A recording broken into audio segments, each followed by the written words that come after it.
3월 9일 마감 시황입니다. 자, 오늘도 국내 증시는 2차 전지 업종들이 시장을 주도하면서 크게 치고 나가는 모습을 보여줬습니다. 오늘 환율도 1,300원 안으로 떨어졌고요. 그리고 대형주, 중소형주 모두 강한 상승폭. 오랜만에 양시장 합쳐서 거래대금이 거의 뭐 23조 원 이상 나오는 굉장히 좋은 모습도 이어나갔습니다. 오늘 전체적인 2차 전지 업종들이 하나씩 정말 크게 상승이 나오고 있는데 아직도 2차전지 포트폴리오 없으신 분들 없죠? 오늘 우리 종목들이 좀 많이 올라갔던 이유가 이런 흐름에 맞춰서 포트폴리오 좀 미리 구축을 했고 어쩔 수가 없습니다. 시장 주도주 자체가 2차전지이기 때문에 일단은 2차전지를 제외한 업종들 같은 경우에는 당분간 좀 조정이 나올 수밖에 없는 거고 빠르게 테마적으로 순환매되는 종목들 위주로 포트폴리오를 변경하는 것도 나쁘지 않은 방향인 것 같습니다. 제가 말씀드리고 싶은 거는 순서를 우리가 좀 확인을 하셔야 된다. 가장 맨 처음 2차전지 소재 업종들 양극재부터 크게 탄력이 나왔고 올해 기준입니다. 그리고 그 다음이 폐배터리 관련 테마주들과 전고체 배터리가 동시에 올라가는 중에서 전기적 충전소, 인프라 관련 테마주가 한 번씩 올랐고요. 그리고 다시 소재 관련 테마주가 올라가면서 이게 테마주들이 계속적으로 순환매가 돌아갑니다. 그동안 순환매가 돌아가면서 1군 종목들이라고 할 수 있죠. 우리가 흔히 말하는 코스모, 신소재, 코스모 화학, 에코프로, NAF, 에코프로, HN 이런 테마주들의 대형주들의 상승이 잠시 주춤할 때마다 2군 종목들이 크게 올라갔단 말이죠. 오늘 같은 경우가 포스코 엠텍 사실은 2차전지 업종들이 아니죠. 근데 관련 테마로 엮이면서 크게 상승이 나왔고 지난주에는 한농화성 이런 테마주들이 크게 올라갔고 뭐 휴맥스 홀딩스처럼 강력하게 전기적 충전소가 관련 테마주들 뭐 디스플레이 텍도 단기적인 반등이 나왔고요. 그래서 1군, 2군 테마주들이 1군 테마주가 천년만년 오를 수가 없잖아요. 단기적으로 크게 상승하다 보면은 이임에도 물량도 나오고 투자주의 딱지도 붙고 뭐 이렇게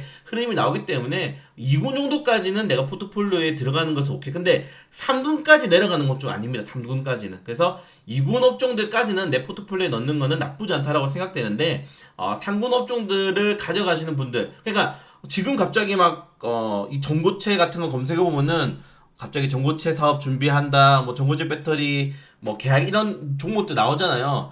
뉴스는 의미가 없어요. 수급이 들어가서 올라가는 종목들이 주도주입니다. 그렇기 때문에 수급에 따른 테마를 많이 여러분들이 결정을 하셔야 된다. 말씀을 드리고 싶고 그래서 순서를 본다면은 소저업종들이 간 다음에는 폐배터리 전고체가 동시에 올라가는 모습 그리고 이게 올라간 다음에는 전기적 충전소 올라가는 모습 나오죠. 오늘 휴맥스 홀딩스 급등 나왔잖아요. 그래서 요 4개 테마 중에서 내가 포트폴리오 하나는 무조건 가지고 있으셔야 됩니다. 네, 그래서 이 종목들은 아직 시세가 시작도 안 한 거다라고 말씀을 좀 드리고 싶고 지금 NMF가 에코프로가 거의 뭐 300%였어요. 300%. 네, 300%고 2군 종목들이 한 100% 정도의 상승이 나오고 있는데 저는 이제 이게 시작될 수 있는 게 14일 전후까지는 굉장히 강세가 나올 가능성이 높다. 그래서 14일 전후로 이건 제가 중간주식 때 말씀드렸죠. 손바뀜이 나올 수 있기 때문에 14일 전까지는 이 4개 테마만 꾸준하게 체크를 하시면서 가져가면 된다 라고 말씀을 드리고 싶고 이 테마들은 떨어지면 그때 또 사면 돼요. 그렇기 때문에 이 4개 테마만 14일까지는 계속 가져갈 겁니다. 그거 확인하시면 될 것 같고 오늘 뭐 환율이 떨어지니까 원달러 그 환율이 떨어지니까 외국인 투자도 현물 선물 다 소매수가 들어왔고 저는 근데 이제 하나의 리스크를 본다면은 신용이 절대 안 꺾입니다. 꺾이지 않는 신용, 꺾이지 않는 마음. 네, 신용이 안 겪어요. 이게 사실은 2022년도 12월 달쯤에는 증시가 크게 하락하는 걸 막아줄 수 있는 그런 신용 물량이었는데 지금은 다른 종목들이 상승 어느 정도 제한할 수 있는 왜냐면 지금까지 신용이 안 빠졌다는 거는 이익 매도를 못했다는 거거든요. 이익 매도를 못했기 때문에 신용이 안 빠진다고 보시면 될 것 같고 그래서 신용 비용이 한 6% 이상 되는 종목들 같은 경우에는 유의를 계속적으로 하셔야 된다. 그래서 항상 신용 비용이 높은 종목들은 여러분들 로스커트 꼭 걸어 놓으셔야 됩니다. 일을 하실 때 갑자기 하락이 나올 수 있으니까. 자 그리고 뭐 관련된 내용들 한 번씩 체크해 보시면 좋을 것 같고 좀 빠르게 넘어가도록 하겠습니다. 오늘 주 내용이 안에 있는 내용이기 때문에 자 그래서 오늘 요 내용 보시면 될 것 같아요. 자, 삼성 SDI가 해외 합작 포문 열면서 전고체 배터리 관련 테마주가 많이 올랐는데 지금 많은 분들이 전고체 배터리 뭐 리튬 관련 이슈들 뭐 2차전지 이슈들을 많이 보고 있는데 이 전고체 배터리와 이 리튬 관련 테마주들이 갈 수밖에 없는 이슈는 정말 간단합니다. 일단 리튬 관련 이슈는 이런 배터리 핵심 원자재 국유화를 지속적으로 하고 있습니다. 특히 우리나라 같은 경우에는 대부분의 이런 원자재를 다 수입하고 특히 중국에서 수입하고 있기 때문에 다른 국 만약에 중국까지 구결을 한다거나 뭐 히토류처럼 무결을 해버리면은 충분히 거기에 대해서 리스크가 확대될 수밖에 없다는 점. 이번에 그래서 LMF가 중국 기업과 합작해서 국내 리튬 공장을 짓는 이런 흐름이 나오고 있는데, 그럼 다른 기업들도 다른 이런 국가들과 합작을 해서 국내 리튬 기업을 지을 수 있겠죠. 그런 것들 본다면은 이 리튬에 대한 흐름이 과연 어떻게 될 것인지 좀 지켜봐야 될 필요가 있을 것 같습니다. 그러니까 리튬 관련 테마주들은 지금 약간 애매해요, 포지션이. 왜냐면은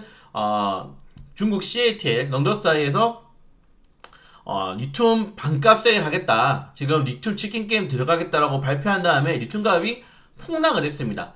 리튬 값이 폭락했죠. 폭락했는데 저는 반대로 생각하는 게 지금이 좀 기회가 아닐까라고 생각할 수가 있어요. 왜냐면은 어차피 얘들이야 중국 내수적인 시장이 워낙 튼튼하기 때문에 중국 시장으로서 커버가 되는 거고, 그런 물량들이 커버가 되는 거고, 이게 과연 전 세계적으로 확대될 경우에 과연 이 전 세계에서 소유할 수 있는 이런 배터리 점유율을 다 가져갈 수 있느냐? 저는 그건 아니거든요.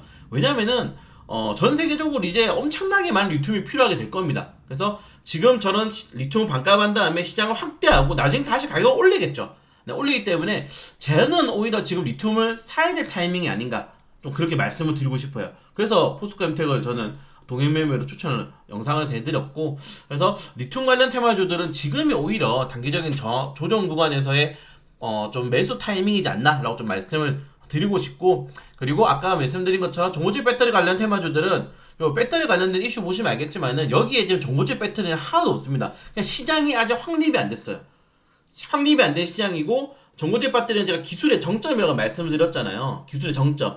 가장 좀 쉬운 기술이 리튬 인사철 LFP, 그리고 그 다음이 우리 삼원계 배터리, 우리나라가 만들고 있는 그 다음이 지금 전고체 배터리입니다. 그렇기 때문에 전고체 배터리 성장성은 굉장히 무궁무진하다. 네, 무궁무진하고 시장을 점유하는 사람이 우선이다. 지금 전고체 배터리 만드는데 판매하는 데가 하나도 없기 때문에. 그래서 이 전고체 배터리 같은 경우에는 다만 2030년입니다. 2030년까지 이런 출시를 기대를 하고 있기 때문에 아직 뭐 7년 남았죠. 그래서 천천히 모아가지고, 제가 이수화학을 정말 라이브 방송 때마다 여러분들에게 말씀을 드렸죠. 이수화학을 그게 이제 터져가지고 제가 기분이 엄청 좋아요. 이게 라이브 방송 때도 제가 2년 정도 뒤에 정말 이게 크게 갈 것이다. 우리나라에 황화리튬 만드는 데가 이수화학밖에 없습니다. 그래서 지금 오늘 인증하시는 분 40, 50% 엄청 많으셨잖아요. 저는 이것 때문에 오늘 좀 기분이 굉장히 많이 좋아졌어요. 네, 그래서 여러분들 이런 알짜 수익 종목들 같은 경우에는 성장주를 모아가시다가 이렇게 한번 터지잖아요. 그러면은 다른 종목도 단타 같은 거 많이 못 하십니다. 성장주밖에 이제 못 담아요. 수익률 자체가 폭이 다르거든. 그래서 보유하신 분들은 이제 시작이다 말씀드리고 싶고, 정말 배에 힘 꽉 주고 한번 모아가 보세요. 네, 그렇게 좀 과감하게 말씀을 드리고 싶습니다. 그래서 이런 최근에 전기차 업종들이 성장주들이 꽃을 피우는 걸 보면 여러분의 투자 마인드가 저는 조금 바뀌었으면 좋을 것 같습니다.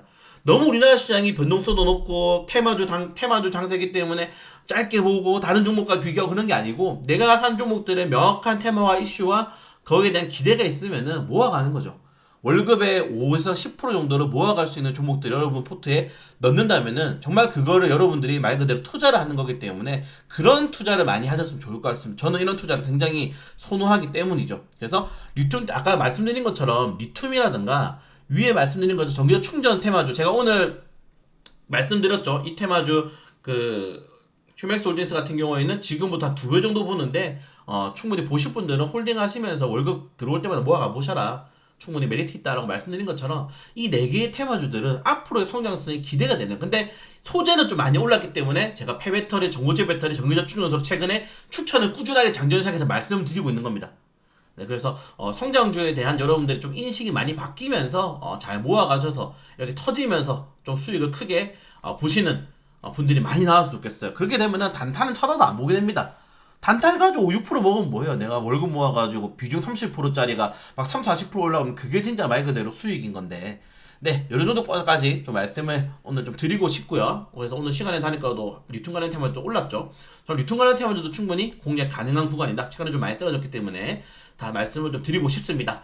그래서 오늘 라이브 방송에서 또 관련된 내용들 광쌤이 말씀해 드릴 거고, 아직도 포트폴리오 2차 전지 업종들이 없다면은 소지 업종들은 좀 많이 올랐으니까 폐배터리, 전고체 배터리, 전기장 충전소 배 힘주고 2025년 최소 2030년까지 모아가실 분들은 공략을 해보시는 것도 나쁘지 않다라고 말씀을 드리고 싶습니다.